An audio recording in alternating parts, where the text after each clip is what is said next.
dipersembahkan oleh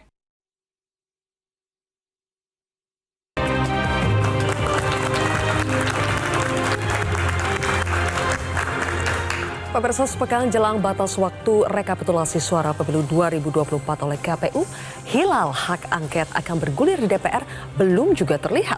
Padahal wacana hak angket untuk membongkar dugaan kecurangan pemilu tampak meyakinkan di awal. Di sisi lain, para peserta Pilpres kian sibuk menyiapkan gugatan perselisihan hasil pemilu ke MK yang harus diajukan maksimal 3 hari setelah pengumuman KPU. Sementara itu, keresahan akan kondisi hukum, etika, dan demokrasi di negeri ini membuat para tokoh, guru besar, dan akademisi kembali bersuara hingga menyerukan dibentuknya pengadilan rakyat. Benarkah perjalanan untuk membuktikan dugaan kecurangan pemilu dan memperbaiki demokrasi akan semakin berliku dan tak menentu? Inilah kontroversi selengkapnya angket meredup, MK meleduk bersama saya, Zilvia Iskandar.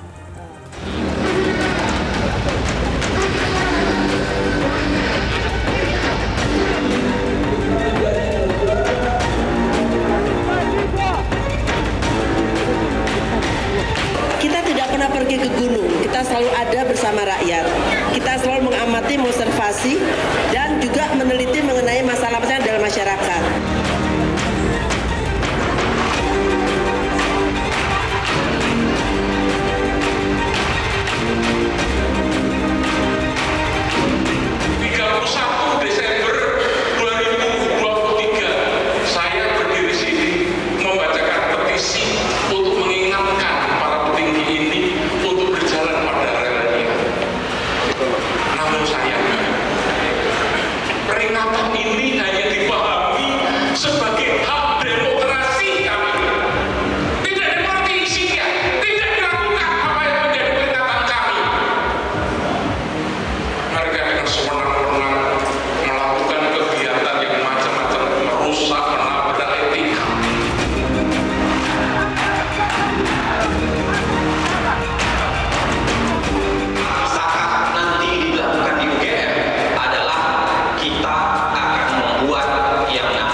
Baik, pemirsa, dan untuk membahasnya sudah hadir 5 narasumber di studio Metro TV. Di sebelah kanan saya ada Ketua DPP PKB Lulu Nur Hamidah. Kemudian ada politikus PDI Perjuangan Henry Yosodiningrat. Selanjutnya di sebelah kiri saya ada Wakil Ketua Umum DPP Partai Golkar Ahmad Doli Kurnia. Berikutnya adalah pakar hukum tata negara Bivitri Susanti. Dan ada pakar komunikasi politik Effendi Ghazali. Baik, pemirsa, kami juga sebetulnya sudah mengundang Wakil Ketua Umum Partai Gerindra Habibur Rahman dan sudah menyatakan kehadirannya, tapi di menit terakhir ternyata berhalangan sehingga tidak dapat bergabung bersama kami di sini. Tapi ada teman-teman mahasiswa yang juga hadir di sini, teman-teman mahasiswa dari Universitas Bhayangkara Jakarta Raya. Terima kasih teman-teman sudah hadir. Oke, Mbak Bibip, saya mulai dulu dari Anda karena tadi ada gambar Mbak Bibip di situ bergabung dengan para guru besar ya dan akademisi lagi-lagi berkumpul menyuarakan lagi suara dari kampus. Apa yang dicari lagi Mbak Bibip? Pemilu sudah selesai, apalagi yang mau dicari? Justru itu. Jadi justru kami ingin memperlihatkan bahwa bagi kami yang memang bukan dari partai politik, persoalannya bukan siapa yang menang pemilu, siapa yang dapat kursi, itu kami berikan urusannya kepada para partai politik. Yang kami persoalkan selalu adalah soal demokrasi yang sedang berbalik arah. Dan ini berbalik arah kemana nih? Berbalik arah jadi regresi demokrasi. Demokrasinya lagi turun sekali kualitasnya, etik tidak diperhatikan, hukum malah jadi tameng buat ketidakadilan, itu banyak sekali terjadi belakangan ini. Dan ternyata bahkan sampai di ujung pun sudah selesai, sebenarnya ini masih menjadi masalah yang sangat besar. Jadi sebenarnya justru kami ingin mengatakan bahwa bagi kami ini, kami bukan partisan, kami ingin sekali justru memberikan ini seperti tanggung jawab kaum intelektual ya untuk mengingatkan bahwa yang jadi masalah ini bukan bagaimana pemilu dilaksanakan dalam bentuk angka dan siapa pemenangnya, tapi soal bagaimana kekuasaan yang terlalu besar itu sudah disalahgunakan. Jadi yang mau diingatkan siapa Mbak Bibip? yang diingatkan adalah orang-orang yang punya kekuasaan, terutama tentu saja Pak Jokowi, karena memang kita tahu yang terjadi belakangan ini kekuasaan kepala pemerintahan itu yang disalahgunakan. Oke, dan itu merupakan tanggung jawab dari Presiden Jokowi. Itu tanggung jawab Presiden Jokowi. Kan memang kepala pemerintahannya begitu. Masih Presiden Jokowi. Masih Presiden. Walaupun nanti berkantor di IKN-nya Juli katanya. Oke, baik. Coba mungkin dari Bang Doli ini punya pendapat yang berbeda melihat aksi dari para akademisi yang menyerukan tetap menuntut tanggung jawab dari seorang Presiden Jokowi terkait dengan keadaan demokrasi kita saat ini yang semakin mundur. Iya, saya kira kita sudah memilih negara kita ini adalah negara yang menganut sistem demokrasi. Semua orang punya hak bicara, semua orang bisa menyampaikan apa saja, koreksi, kritik, saran, gitu ya. Jadi ya tentu kita juga harus memberikan apresiasi setiap warga negara, apalagi ini para akademisi ya. Nah, cuman memang kita harus letakkan pada tempatnya gitu. Kalau kami memandangkan pemilu ini sudah berjalan, terlepas dari berbagai kekurangan, ya ini dilaksanakan secara demokratis. Dan kita sama-sama tahu bahwa sebelum kita memasuki arena kompetisi yang namanya pemilu 2024 itu, kita semua sudah tahu aturan mainnya seperti apa, ya. Kalau ada indikasi pelanggaran administrasi kita tahu mau kemana, kalau ada sengketa itu kemana, kemudian posisi Mahkamah Konstitusi kita juga tahu seperti apa, dan kalaupun kemudian kemarin ada masalah, sudah ada jalur penyelesaian masalahnya gitu. Nah, sekarang kita sudah sampai pada tahap menunggu hasil resmi. Nah, kalau kemudian kita juga ingin mengevaluasi masih ada kekurangan, saya kira itulah tugas kita 5 tahun ke depan. Ya, jadi kalau ada dua hal ya, menurut saya bahwa kita harus menempatkan posisi pemilu ini sudah berjalan dengan sedemikian rupa, yang harus kita taat dan patuhi hasilnya apapun. Gitu sesuai ya. dengan koridornya saja ya. Kalau aksi-aksi dari para akademisi sudah sesuai dengan koridornya, tidak salah tempat? Saya katakan tadi nggak ada masalah. Nggak ada gitu masalah. Ya. Cuman, Bang Doli tidak seperti yang lain-lain menuduh bahwa ini adalah gerakan partisan ya? Ya. Kan ada tuh teman-teman Bang Doli bilang ini partisan. Saya nggak pernah. Bang Doli nggak ikut-ikutan? Nggak, ya menurut saya begini, kalau kan nggak mesti harus kita katakan partisan kalau orang mengkritik soal pemilu ini ya. Apalagi tadi disampaikan niatnya, kita ingin menjaga supaya demokrasi ini tetap berjalan. Nah, kalau saya sebenarnya, contohnya misalnya, apa yang diputuskan oleh Mahkamah Konstitusi soal koreksi terhadap ambang batas, itu maknanya bukan soal ambang batas saja, tapi menurut saya itu entry point kita untuk mengevaluasi. Jadi kan perintahnya adalah sebelum tahun 2009, pembuat undang-undang harus mengkoreksi undang-undang itu, artinya itu mengkoreksi sistem pemilu kita. Nah, di situ sebetulnya momentum. Nah, saya menganggap apa yang dilakukan oleh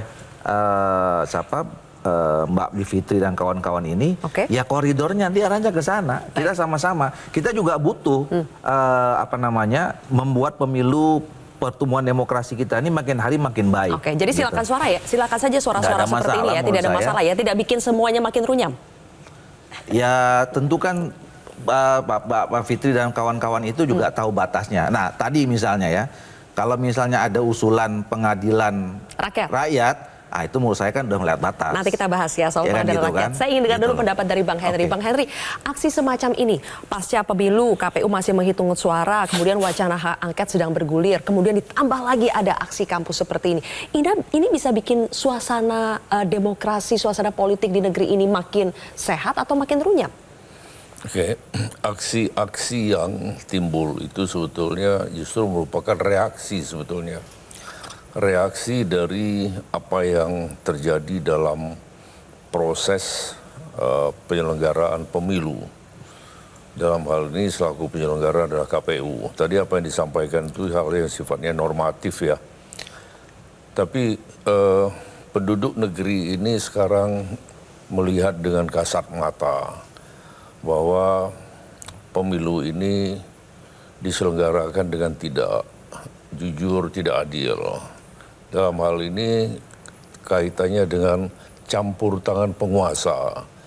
Seperti dikatakan tadi, Jokowi selaku presiden itu nyolok mata sejak awal. Seperti misalnya mulai dari pendaftaran pasangan 02 ya. itu yang sudah mengandung cacat etika, cacat hukum dan sebagainya. Pendaftaran pada waktu itu sebelum dirubahnya ketentuan umur kemudian dirubah menjadi asal sudah pernah menjabat, kan itu. Memenangkan pemilihan. Ditambah lagi mobilisasi termasuk aparatur ya. Kemudian cawe-cawe dari ketika presiden sudah bicara, memang kita nggak punya bukti kapan presiden bicara dengan si A dan Kapolri misalnya dengan menteri ini dan sebagainya. Ditambah lagi seperti bagi-bagi bansos. Banyak nih listnya. Itu sangat mempengaruhi ya. Nah, artinya masyarakat kita melihat ada satu kecurangan. Ya, kecurangan yang terjadi dalam proses sehingga menelurkan atau menghasilkan perolehan suara segini. Salah satu contoh, ada surat-suara yang sah aja hanya 2.000 sekian. Tapi kok bisa ada angka muncul 7.000 sekian. Itu kan udah nggak masuk akal semua. Dan masih banyak ada segudang permasalahan. Baik, dan aksi-aksi dari kampus seperti ini itu semakin menguatkan Iya, semakin untuk menguatkan. nanti menggulirkan hak angket dan juga perjuangan di MK. Jadi jangan dikatakan bahwa itu membuat kegaduhan, tidak sama sekali. Jadi karena kecintaan dari semua yang bergerak itu terhadap negeri ini, itu salah satu wujud kecintaannya dengan cara seperti itu. Kalau tadi dikatakan koreksi dan sebagainya, itu salah satu bentuk koreksi. Oke, baik. Kalau Mbak Lulu melihatnya, kalau sampai diusulkan dibentuknya pengadilan rakyat, kita nanti akan tanya lebih jauh ya kepada Mbak Bibi, sebenarnya konsep pengadilan rakyat itu seperti apa sih? Tapi perlu tidak sampai ada pengadilan rakyat atau rakyat kembali ke jalan, ada parlemen jalanan untuk mendukung aksi-aksi dewan yang ada di DPR untuk semakin semangat menggulirkan hak angket? Perlu tidak ada suara-suara seperti ini lagi? Iya, terima kasih. Pertanyaan yang menarik, ini agak sulit ya. Enggak sulit. Enggak sulit ya.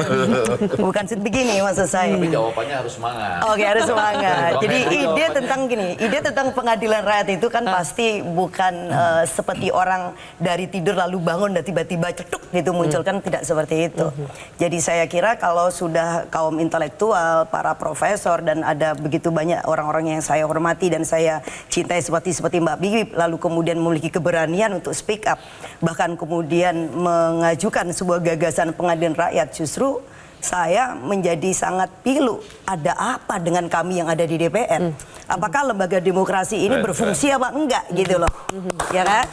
Justru ini kemudian menjadi koreksi juga bagi kita ketika ada institusi demokrasi yang kemudian disediakan segenap kewenangannya untuk menampung aspirasi, untuk memberikan respon, kemudian juga memberikan jalan keluar, tapi juga sekaligus mengkoreksi kalau ada tindakan misalnya pemerintah yang dianggap tidak tepat, tidak benar, ugal-ugalan atau brutal, lalu kemudian just silent. Saya kira alasan itu kemudian menjadi muncul gitu. Jadi bagi saya bukan soal perlu tidak perlu. Yang pertama justru yang harus dipertanyakan, DPR ini tidur apa enggak gitu. Jadi sehingga kemudian introspeksi ya. Ngumpet, maka iya betul. Karena rakyat itu gini, ini kan sudah dalam kondisi ini nggak bisa didiemin nih gitu ya. Nah maka saya kemudian menangkap ada dua hal. Yang pertama bahwa keadaan demokrasi kita memang sedang tidak baik-baik saja. Sehingga kemudian para profesor itu sampai harus keluar dari kampus dan kemudian harus berbicara. Saya yakin itu juga nggak mudah buat beliau-beliau itu. TNI, Polri dan betul sekali. Apalagi kalau kemudian sudah mulai dituding misalkan partisan dan lain sebagainya. Dan saya sempat melihat ibu-ibu Hartisusi itu sampai kayak terluka gitu ya ketika kemudian dituding. Apalagi waktu itu sempat dikatakan tidak bagus lah, tidak elok. Nah, juga sama. Ya, tapi ketika kemudian itu yang kemudian diambil resiko itu berarti oh ini udah lampu merah. Tapi di sisi lain, saya masih seneng ketika kemudian di alam yang seperti ini justru ada muncul kaum intelektual bangkit dan pilar demokrasi berarti masih ada yang menjaga. Ya, masih ada yang menjaga. Masih ada yang menjaga. Karena mungkin yang di Dewan tidak benar-benar menjaga itu. Nanti kita akan bahas lebih jauh lagi pemirsa. Usai jeda tetaplah di Kontroversi.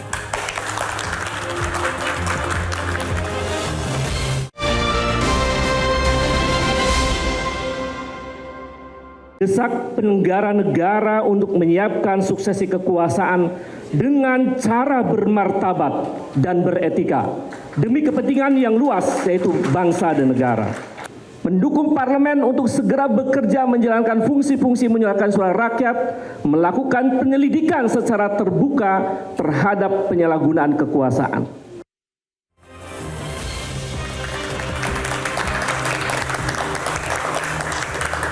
Bang Effendi, sepakat tidak sih dengan judul pada malam hari ini, angket meredup, sampai-sampai tadi Pak Ubay bilang harus mendukung parlemen untuk didukung supaya bisa menyelidiki lagi apa yang terjadi pada hari ini. Apakah memang betul karena dewannya tidak bisa mewakili suara rakyat? Kan ini ada dua bagian. Jadi bagian pertama setuju, angket meredup, hak angket nih maksudnya teman-teman mahasiswa ya. Karena Bang Hendri tadi juga kurang semangat di dalam ruangan ini.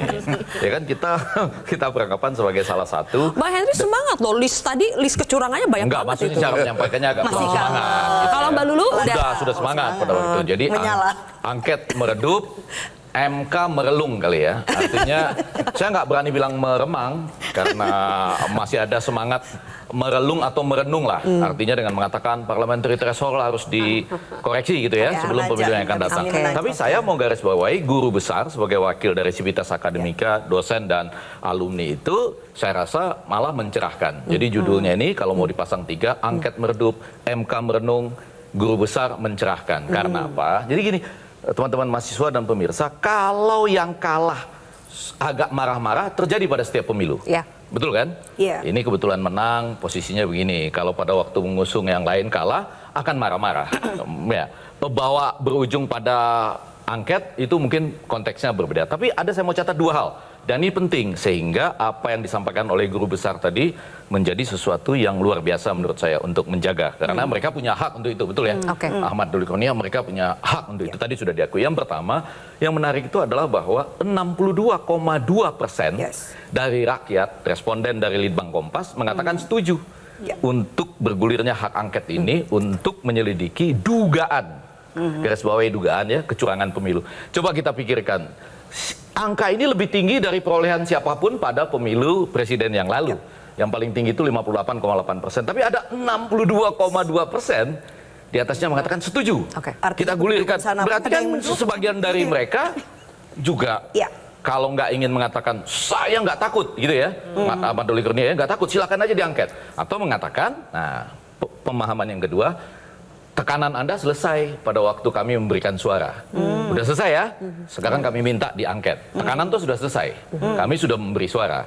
Itu bagian yang pertama. Dan yang kedua itu tadi, bahwa guru-guru besar ini tetap bersuara.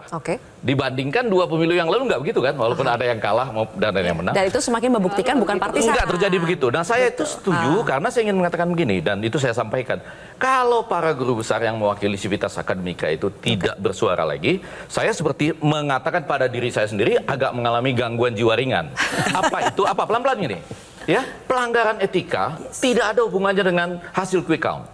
Hasil quick count yang tinggi sekalipun paling hanya menunjukkan bahwa ada bagian dari rakyat yang tidak mengerti pelanggaran etika atau kurang peduli pelanggaran etika, tetapi para guru besar harus terus meneriakannya. Nah, yang jadi masalah sekarang adalah lagi-lagi ini kan ada hak angket, berarti parlemen yang resmi ya, Ahmad Doli Kurnia ya, mereka akan menyuarakan gitu. Walaupun di situ sekali lagi kita memang melihat ada tarik ulur yang nggak jelas. Saya kan makanya di beberapa stasiun televisi saya bilang ini terkait dengan BTS. Artinya belum tentu solid. Kurang lebih begitulah gitu ya. Nah, pada dan aneka kasus seperti itu. Nah, pada sisi lain saya mau garis bawahi bahwa saya rasa teman-teman di guru besar ini mereka tidak akan berhenti bersuara. Jadi mengelengkapi angket meredup, NK merenung, teman-teman guru besar menerangi atau mencerahkan. Tapi Mbak Bibip melihat angket ini nggak jadi-jadi, belum jadi-jadi. Belum tentu solid. Gregetan nggak sih? Apalagi ada isu BTS belum tentu solid. Gregetan nggak sih? Para akademisi melihatnya? Oh iya, kalau gregetan itu pasti ada. Dan justru kami ingin membuat para politisi yang mungkin kami paham dinamikanya pasti rumit banget. Ada yang BTS ya kan, entah kasus, entah belum tentu solid gitu ya. Entah yang disetrum-setrum katanya kan. Ada yang dicari-cari kesalahannya, ada yang ditawarin jabatan menteri dan lain sebagainya. Pasti sangat membingungkan gitu ya. Nah, jadi kami justru mau bilang, kami yang di luar ini sebenarnya berharap kan DPR itu terakhir menggunakan hak angket 2017 loh. Itu juga terhadap KPK, bukan terhadap Presiden. Jadi kami ingin bilang, tadi istilahnya Mbak Lulu itu pas banget. Kok DPR selama ini kemana? Kayak tidur aja. Pemerintah mau pindah ke ibu kota negara 21 hari, undang-undang selesai, nggak ada yang ngelawan. 43, bukan 21. Tapi kalau dihitungnya sama yang libur juga dong, kan itu di ujung. Yang saya ketua pansusnya. Nah, jadi kemudian ya oke lah 43 itu pun juga unik gitu kan, nggak ada juga yang nggak unik.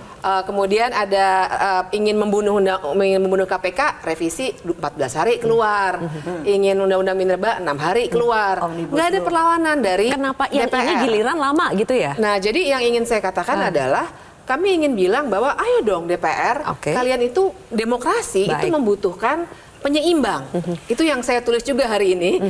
Demokrasi selalu membutuhkan penyeimbang. Kalau tidak, maka dia sebenarnya otokratisme, bukan demokrasi. Nah, jadi kami ingin bilang dari luar nih, semua orang menginginkan bahwa ayolah wakil-wakil rakyat, tunjukkan bahwa kalian menjadi penyeimbang yang baik terhadap kekuasaan yang telah disalahgunakan. Yang sudah tidak sabar sebetulnya, gitu. Begitu kan? Tapi Bang Henry, Ketua Umum Anda justru bilang tidak mau buru-buru. Itu disampaikan oleh Pak Mahfud MD katanya ketika bertemu dengan Bu Mega. Tidak mau buru-buru untuk mengusulkan hak angket. Kenapa sih Bang Henry? Yang di luar tuh udah gregetan loh. Perlawanan ini kan dengan dua cara. Perlawanan secara politik, perlawanan secara hukum. Secara hukum, secara udah normatif lah, seperti disampaikan tadi ke MK ya. Kemudian perlawanan politiknya antara lain dengan angket ya. Karena hak angket itu memberikan hak kepada DPR untuk bukan sekedar bertanya, tapi menyelidiki. Kemudian memanggil, memeriksa, mendatangi dan sebagainya. Jadi nggak berlebihan ketika masyarakat berharap supaya angket ini segera digulirkan. Ya. Orang-orang berharap agar angket ini digulirkan harus kita maknai sebagai wujud dari kecintanya terhadap negeri. Itu satu. Kemudian kalau tadi dibandingkan 2019, 2014 tidak seperti sekarang. Sekarang sampai Dewan Guru Besar ya, semua perguruan tinggi menyuarakan, termasuk himpunan purnawirawan TNI Polri, mantan kepala staf dari 3 angkatan, 3 matra yang ada di TNI ya. Itu sebetulnya memperlihatkan bahwa sebegitu parahnya kondisi sekarang dibandingkan pemilu-pemilu sebelumnya. Apa yang parah? Kecurangan dan keberpihakan. Nah, itulah yang menimbulkan jangan diartikan lain. Loh dulu nggak segini kok. Kalau udah parah banget, jadi PDIP nunggu apa, Bang? Saya harus membatasi diri karena saya tidak dalam struktural partai ya. Meskipun saya kader utama PDI Perjuangan, tapi dalam struktural partai saya tidak duduk. Saya ada di sini sekarang diundang dalam kapasitas saya sebagai wakil ketua deputi hukum dan ketua tim khusus. Ya, tim khusus. Berarti yang jelas PDI Perjuangan masih punya pertimbangan ya, Bang? Hingga akhirnya belum juga nih mengajukan hak angket. Kalau semangatnya sejak awal, karena saya ikut dalam pertemuan terbatas itu, kita akan gulirkan itu. Dan bahwa dia sekarang nggak menggebu-gebu itu soal lain, tidak boleh dimaknai bahwa itu nggak jadi gitu ya. Sebetulnya kelanjutannya akan seperti apa hak angket ini? Dari PKB katanya sudah mulai mengumpulkan tanda tangan. Kemudian dari Golkar tanggapannya seperti apa? Kalau memang sudah meredup, mendingan sekalian nggak usah aja atau gimana Bang Doli? Nanti kita akan bahas lebih lanjut pemirsa, usai jeda.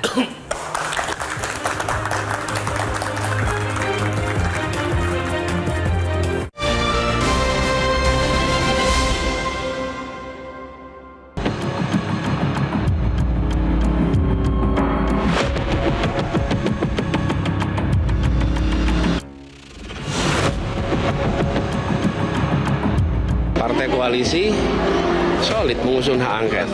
Dari situ dulu. Nanti kita lihat ke depannya gimana. Perlu komitmen kawan-kawan di parlemen untuk bisa melakukan ini. Banyak jalan terjal yang memang diciptakan karena sebenarnya nggak perlu takut. Karena penggunaan HDPR ini ketika proses pemilu ini berjalan dengan baik. Bu Mega itu jauh pikirannya, masalah ini belum akan selesai hanya dengan angket atau MK.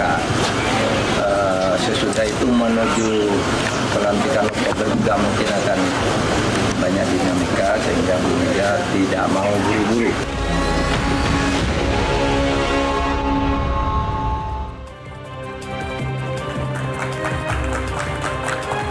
Kembali lagi di kontroversi pemirsa, angket meredup, MK meleduk. Mbak Lulu, setelah Anda bersuara paling keras nih tanggal 5 Maret lalu di sidang paripurna pertama setelah pemilu ya. Apalagi update dari angket, kok kesannya malah meredup? Benar nggak kata Mas Hasto tadi, banyak sekali ganjalan-ganjalan untuk bisa menggulirkan hak angket? Iya, kalau Mas Hasto boleh ditanyakan ke Mas Hasto ya. Tetapi kalau dari posisi saya, justru kita mendapatkan dukungan tanda tangan lebih banyak dari sejak 3 hari yang lalu. Misalnya dari semalam aja itu anggota misalnya secara voluntary dia bilang aku mau signing dok, misalnya kayak gitu, gimana, yaudah temuin saya, karena itu kan harus secara otentik. Sudah sign ya? Iya. Orang per orang beberapa. Jadi yang lewat saya sudah 10 orang. Jadi kalau kita membutuhkan angka minimal misalnya lintas fraksi karena tidak mungkin PKB sendiri, maka sebenarnya dengan kekuatan 10 itu sebenarnya cukup ya. 25 ya, karena yang dibutuhkan cuma 25. Mari kalau mau dikurangi juga boleh, kalau mau lebih banyak lagi karena 25 itu kan angka minimal. Sehingga kita mau katakan ini sesuatu yang sangat serius. Saya bilang tadi bahwa kepercayaan kepada DPR itu di titik yang rendah sebenarnya. Dan ini adalah momen untuk mengembalikan itu. Kecuali kemudian ada langkah-langkah yang ekstra parlementer dan itu sebenarnya kita tidak harapkan. Karena kita nggak mau mundur demokrasi kita. Kita menjadi bagian kok yang ikut melahirkan demokrasi kita hari ini, dan saya kira itu yang kemudian menjadi tanggung jawab kita untuk memulihkan akal sehat. Jadi di momen-momen terakhir di periode 2019-2024. Ya? Memulihkan akal sehat. Iya, memulihkan akal sehat karena memang akal sehat. Tapi kalau gentong babi itu, pork barrel Yes. itu kan sebetulnya DPR terlibat loh. Artinya dia harus mengangket dirinya sendiri juga. Sehingga kenapa bisa sistem begitu, pemilu seperti bisa ini, begitu. sirekapnya seperti itu, dan kenapa misalnya gelontoran bansos itu seperti itu. Nah, justru karena DPR itu gitu terlibat di dalam persetujuan di awal, maka DPR punya hak untuk ngawasin. Itu benar nggak jalannya? Itu sesuai nggak dengan kesepakatan? Ini ada nggak yang dilanggar dari sisi aturan, undang-undang, dan sebagainya? Nah, itu yang kemudian kita mau sampaikan ke publik. Kita itu kalau ngajuin hak angket ini kan nggak mengada-ngada. Ini juga bukan kegenitan, ini juga bukan suara orang yang putus asa. No, kita semua suara punya. orang yang kalah, nggak terima katanya gitu Mbak Lulu. Saya kira begini, kalau kita tanyakan kepada Mbak Bibip, apakah beliau sedang mengalami kekalahan? Kan tidak, karena dia bukan bagian dari yang sedang berkontestasi. Tapi kenapa kemudian para profesor, para budayawan, bahkan agamawan seperti Romo Manis justru yang kemudian teriak dengan perih?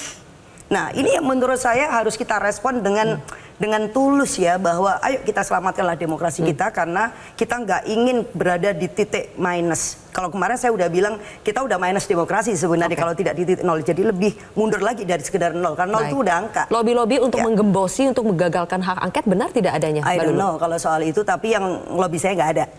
Nggak berani kali ya? Oke, coba kita tanya dulu ke Bang Doli. Bang Doli, kalau kata Pak Ketum Golkar itu sebenarnya tidak urgen ya, tidak ada logikanya hak angket itu. Jadi apakah Golkar sendiri melihat tidak perlulah hak angket ini redup-redup aja sekalian, nggak jadi sekalian gitu? Pertama saya kira seharusnya kita teman-teman DPR jangan kemudian mengecilkan diri kita juga ya. Gara-gara kalaupun kemudian nanti hak angket nggak jadi, terus kemudian dikatakan DPR ini mati, nggak ada kerjanya gitu loh. 5 tahun ini kita kerja loh. Ya kalau nggak kerja ya nggak sampai di titik ini nih. Bahwa kemudian sekarang ada kritik, ada kemudian koreksi terhadap pemilu, oke, gitu. Tapi jangan kemudian gara-gara angket nggak ada kemudian DPR tuh jadi kecil gitu ya. Nah itu satu. Yang kedua, kalau bicara soal kecurangan, saya udah berkali-kali mengatakan kalau potensi kecurangan itu dengan diindikasikan adanya unsur pemerintahan ya, itu jangan dong hanya cuma dikasih ke 02 ya. Kita juga punya bukti kok di 01 emang nggak ada unsur pemerintahan, di 03 emang nggak ada unsur pemerintahan. Emang kita nggak tahu misalnya ada menteri A di 01 atau menteri di 03 juga main. Kita lihat misalnya di Kuala Lumpur dengan kasat mata tuh ya kan, yang dicoblos pertama itu capresnya 03, pileknya dari 01, kan ada juga gitu loh ya. Jadi jangan seolah-olah ini dipojokkan yang ada unsurnya Pak Jokowi aja, emang yang lain nggak ada gitu. Nah jadi maksud saya koreksi boleh. Koreksi ini buat kita semua. Makanya saya katakan tadi, dengan hormat Bapak dan Ibu-Ibu para guru besar akademisi ini, penting buat itu, tapi disalurkan kemana? Nah, kalau kemudian ini mau diarahkan untuk membatalkan, menggagalkan hasil pemilu ini, ya itu menurut saya nggak relevan. Ya, kita butuh koreksi setiap saat. Nah, balik ke soal angket. Nah, sama kami juga menganggap bahwa hak angket itu kan hak konstitusionalnya setiap anggota DPR. Boleh saja teman-teman anggota DPR menggunakan itu, boleh juga nggak menggunakan. Kita juga saling menghargai. Kita menghargai teman-teman yang mau buat hak angket, tapi teman-teman yang tidak setuju juga harus dihormati dong. Nah, apa nggak setujunya? Karena kita tadi begini, hak angket ini dibuat atau hak yang dimiliki oleh anggota DPR untuk melakukan penyelidikan atau mengkoreksi ada kebijakan-kebijakan atau pelanggaran undang-undang yang dilakukan oleh pemerintah. Nah, sekarang mau diarahkan kemana? Kalau misalnya hak angket ini objeknya siapa? Yang menyelenggarakan pemilu itu adalah KPU, Bawaslu, dan DKPP sebagai lembaga penyelenggara pemilu, bukan pemerintah. Nah, kalau misalnya ke pemerintah, konteksnya apa? Objeknya siapa? Gitu Objeknya siapa? Ya. Kalau misalnya pemerintah, presiden, ya nggak ada hubungannya dengan penyelenggara pemilu, gitu. Nah, makanya itu yang menurut kami tidak relevan. Kalau misalnya mau menyelesaikan persoalan pemilu, terjadi pelanggaran, ya, administrasi ke Bawaslu, sengketa pemilu ke MK. Sama juga dengan kami melihat kecurangan-kecurangan yang ada, ya kami laporkan dengan jalur yang ada sekarang sebagaimana diatur dalam peraturan perundangan. Sampai sekarang menurut Golkar, objektif dari hak angket ini belum jelas apa? Siapa yang disasar itu belum jelas? Kita nggak tahu. Bang Lulu boleh itu dijawab. Objektifnya apa sebetulnya sih dari hak angket ini? Bang Henry juga boleh? Bang Henry. Objeknya siapa? Kan itu pertanyaannya. Bukan hanya sekedar penyelenggara pemilu. Penyelenggara pemilu ini ada kaitannya dengan intervensi dari pemerintah. Pemerintah dalam hal ini siapa? Kepala pemerintahan. Ya. Jadi bisa saja objeknya itu ya presiden. Ya. Kemudian kalau tadi ini nggak relevan kalau untuk membatalkan hasil. Ya. Loh, hasil ini, perolehan hasil seperti ini karena satu kecurangan, karena intervensi ya yang dilakukan secara sistematis secara masif, TSM, ya. Kenapa nggak bisa? Kok nggak bisa membatalkan hasil pemilu? Bisa saja. Hak angket tuh nggak bisa membatalkan. Bukan hak angket yang membatalkan. Bukan hak angket yang membatalkan. Arahnya dari angket itu bisa membatalkan. Taruhlah kita lebih dulu sidang di MK. Efek samping kemudian itu bisa dijadikan konsekuensinya. Efek samping. Konsekuensi. Kan langsung nggak kan? Menurut ini maksudnya. Loh, sekarang ketika presiden terbukti melanggar undang-undang, kemudian bentuk pelanggaran yang berkaitan dengan pemilu. Ya nggak, undang-undangnya ya apa yang dilanggar. Makanya saya katakan kalau misalnya kita mau hak angketnya presiden, ini udah politis, udah bisa kemana-mana nih. Iya kan? Memang lembaga politik. Gitu loh. Tentu saja politis. Apanya? Ya, tentu saja politis karena DPR memang lembaga politik. Memang nih politik, tapi arahnya kan udah nggak relevan lagi dong. Jadi bisa partisan dong dibilang. Kalau misalnya ujungnya mau menganggap presiden yang mau dicari kesalahannya dalam konteks pemilu apa? Yang mengajukan nah, kalau bicara soal bicara kecurangan, yang mengajukan angket itu kan partai politik. Unsur pemerintah, boleh kan? Ya, partisan, karena memang gini, ya partisan karena memang diinisiasi oleh lembaga yang memang itu adalah lembaga politik. Nah, kita belum sampai kepada ujung. Kenapa? Pertama, hak angket itu juga belum disubmit, ya kan? Kemudian ini juga belum dibahas, belum diselidikin, Mas. Jadi kenapa kemudian kita juga tidak ingin terlalu memberikan ruang keliaran itu terjadi sampai kemudian ide pemakzulan. I don't know, maksudnya kita tidak pada pretensi itu. Karena apa? Karena ini belum dimulai penyelidikannya. Nah, kecuali kalau kemudian kita udah membuat, mohon maaf ya, misalnya kesimpulan sudah lebih dulu ada, tapi padahal proses saja belum dilakukan. Nah, ini baru mungkin perlu dipertanyakan. Bukan, kan proses angket itu kan nanti harus jelas dulu. Kalaupun ada 25 tanda tangan, lebih dari 2 fraksi, itu kan harus dijelaskan latar belakangnya apa, tujuannya apa. Ada dokumen dan angket itu yang dijelaskan nanti di rapat pimpinan, di rapat bamus dan segala macam gitu loh. Nah, ini yang kami, saya tentu pasti nggak tahu. Iya, karena- Ya kan pasti teman-teman kan, Iya yang gitu kan, gitu. Karena kami nggak setuju, kira-kira gitu. Kenapa nggak Tapi setuju kalau- kan belum?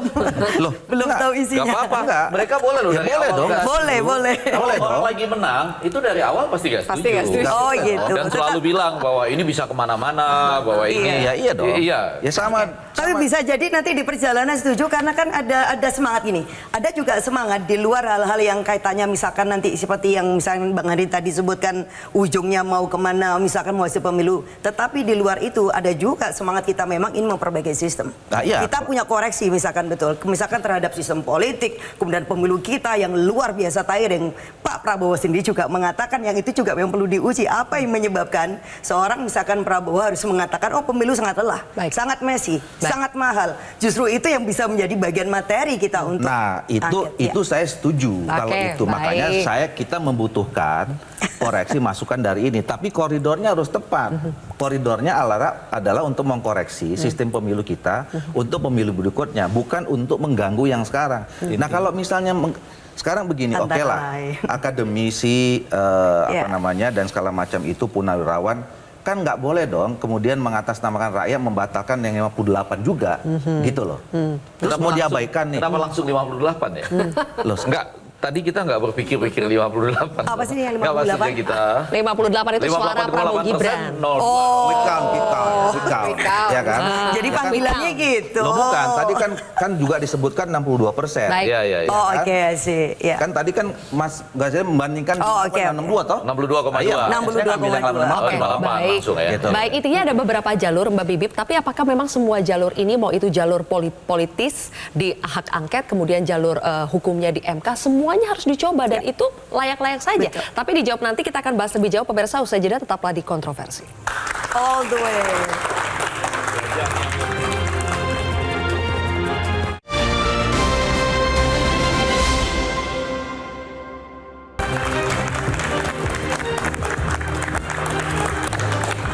Semua jalur layak dicoba dan bahkan harus dicoba untuk membuktikan dugaan kecurangan, mau itu angket, pengadilan rakyat, sampai MK, Mbak Bibip.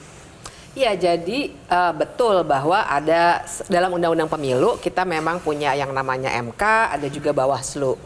Tapi kan hak angket itu lain soal. Hak angket itu ada di Undang-Undang tentang MPR, DPR, DPD, dan DPRD. Yang intinya adalah sangat berbeda. Kalau MK, Bawaslu itu berbicara soal kecurangan yang sifatnya satu kuantitatif, tapi juga bisa saja ada kecurangan administratif dan lain sebagainya. Tapi kalau hak angket DPR, jadi ini jangan disamakan gitu. Kalau sudah ke MK tidak perlu hak angket. Menurut saya sangat berbeda tuh. Hak angket itu adalah forum politik memang. Apakah partisan? Pasti partisan. Tapi buat saya itulah saatnya di mana anggota DPR menjalankan tugasnya supaya warga biasa kayak saya yang nggak punya kekuasaan apapun, nggak ikut partai politik, itu Tapi nyoplos nebeng itu sama para wakil kita ini untuk numpang nanya kepada Presiden, bener nggak sih Pak Presiden Anda itu bansos kemarin kok kenapa yang ngerjain Menteri Perdagangan bukan Menteri Sosial misalnya gitu. Sesederhana itu aja pertanyaannya, itu kita belum punya jawaban yang formal. Semuanya ada di talk show seperti ini, mungkin di podcast dan lain sebagainya. Tapi kan kita butuh forum politik yang formal yang memang merupakan fungsi konstitusionalnya DPR. Nah itu, kalau pengadilan rakyat sebenarnya ini sesuatu yang ingin kami dorong juga, justru untuk mendorong DPR supaya melaksanakan fungsinya tadi. Sebenarnya lebih ke situ. Dan pengadilan rakyat ini sebenarnya bukan suatu hal yang luar biasa. Kalau kita ingat dulu ada pengadilan rakyat di Den Haag, misalnya People's Tribunal, yang mengadili kejahatan tahun 65. Atau waktu di Afrika Selatan juga ada People's Tribunal untuk mengadili kejahatan yang dilakukan selama masa apartheid. Misalnya seperti itu. Jadi sebenarnya ini adalah cara, sebenarnya itu event ya untuk seperti unjuk rasa, tapi dengan forum yang lebih kelihatan pembuktiannya untuk mendorong ada peristiwa politik yang besar yang juga akhirnya akan mendorong para politisi untuk melakukan langkah-langkah politik. Sebenarnya di situ karena kami merasa bahwa kalau kita menggantungkan diri semata-mata kepada lembaga-lembaga formal yang ada, termasuk Mahkamah Konstitusi, kita punya banyak tantangan. Satu itu ya masalah bahwa ada ketidakpercayaan yang tinggi, terutama setelah putusan 90 yang mengizinkan Gibran menjadi cawapres. Tapi lebih dari itu, jangan lupa Mahkamah Konstitusi juga sangat terbatas. Dia hanya mengadili perselisihan hasil pemilihan umum. Jadi mungkin dibicarakan, C hasil di sana begini, di TPS sana begini. Tapi kecurangan yang sifatnya terstruktur atau dugaan kecurangan yang sifatnya terstruktur, sistematis dan masif, seperti pork barrel politics, seperti pengerahan aparat, itu kan selama hanya 14 hari di MK, di mana saksi juga biasanya dibatasi dari segi jumlah karena waktunya pendek, itu tidak akan bisa terungkap. Tapi jadi kalau kita kata butuh Bang forum Henry, alternatif. bakal ada saksi dari seorang Kapolda yang akan dibawa ke MK. Mudah-mudahan itu bisa meyakinkan majelis hakim saksi-saksi tidak? kunci Mudah-mudahan itu bisa menjadi saksi Bisa kunci diangkat ya? juga itu. Enggak, bukan saksi kunci kok dilepaskan lebih awal, kecuali ada yang lebih tinggi daripada itu loh. Tapi kalau enggak, saksi kunci harusnya jangan dilepas dalam komunikasi politik. Nah, ya. itu dia baru Iya, saya tanya kecuali Bang ada yang Effendi. lebih tinggi. Nah, itu dilepas, tapi kami punya yang lebih tinggi. Makanya saya mau tanya, setelah Bang Henry buka Ya bakal kan? ada Kapolda, itu jadi nggak itu Kapoldanya bersaksi? Disiapkan. Tentunya saya nggak boleh buka di sini, Iya, ini strategi. iya, iya. Bahkan saya melontarkan itu pun bagian dari strategi saya. Benar, dari analisis tuh. Takutnya habis ini Kapoldanya nggak jadi, Bang, nggak jadi bersaksi karena sudah terlanjur disebut. Kan nggak nyebut nama. Ya justru Nggak itu nyebut saya kan nama. tidak nggak menyebut nyebut Kapolda nama. mana. Iya, iya. Betul.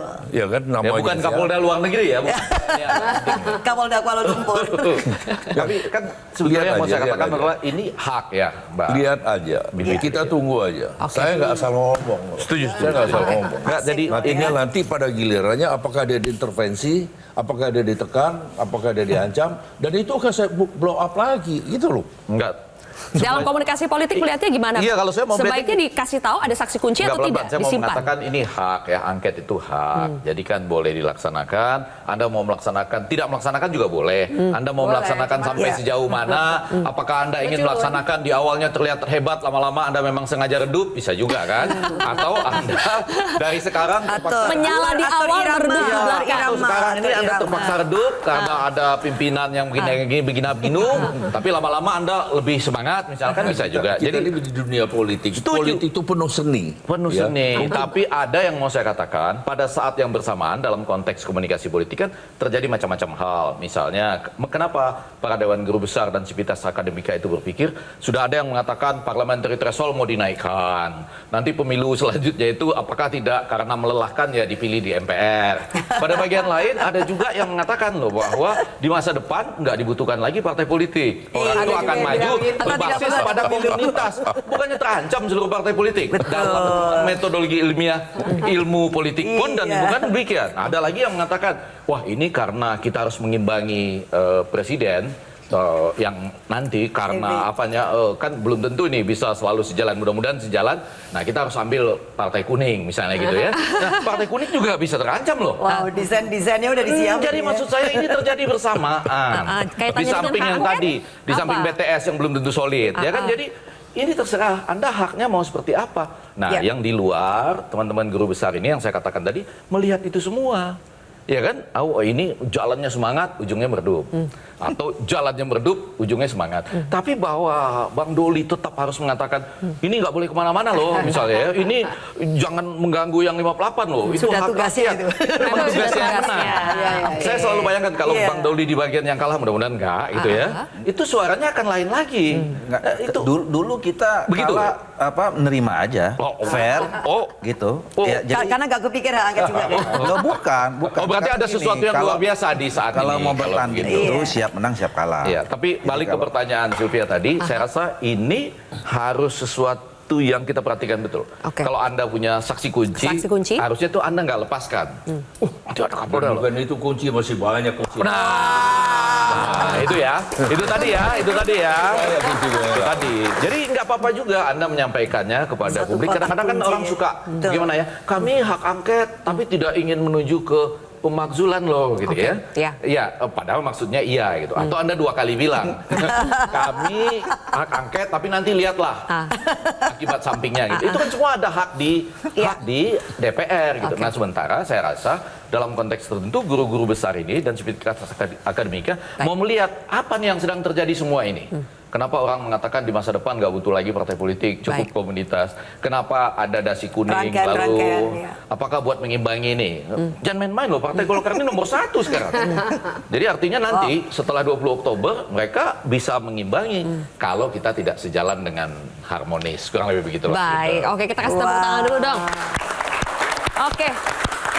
Jadi Bang Doli, kalau yang satu sudah siap-siap dengan hak angketnya, yang satu juga siap-siap dengan nanti tempur di MK-nya seperti apa. Dari Golkar sedang menyiapkan apa juga? Adakah nanti perlawanan dari 02 untuk menimpali, untuk menanggapi hak angket dan juga perlawanan di MK nanti? Oh iya, kalau di DPR tentu sejak awal kan kami tidak menggunakan hak kami, ya, Golkar dan mungkin teman-teman yang tergabung dalam Koalisi Indonesia Maju.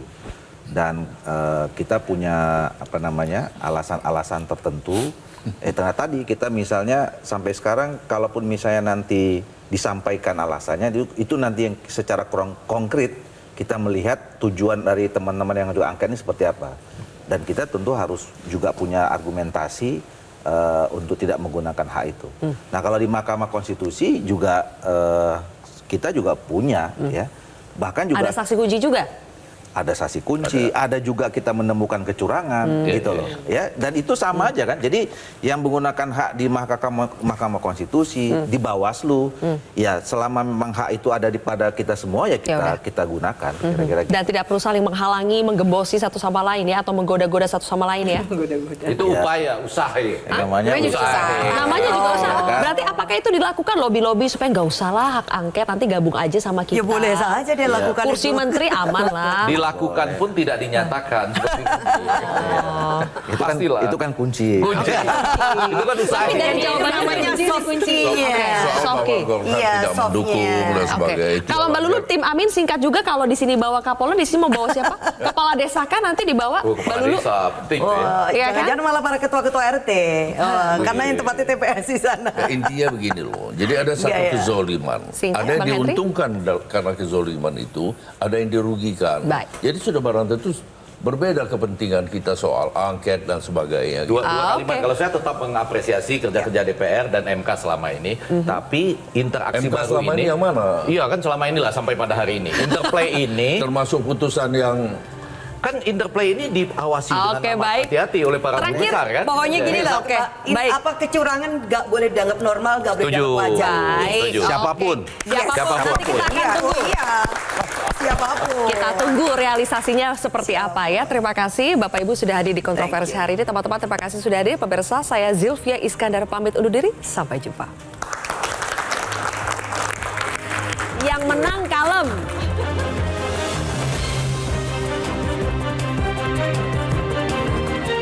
Jelajahi cara baru mendapatkan informasi. Download Metro TV Extend sekarang.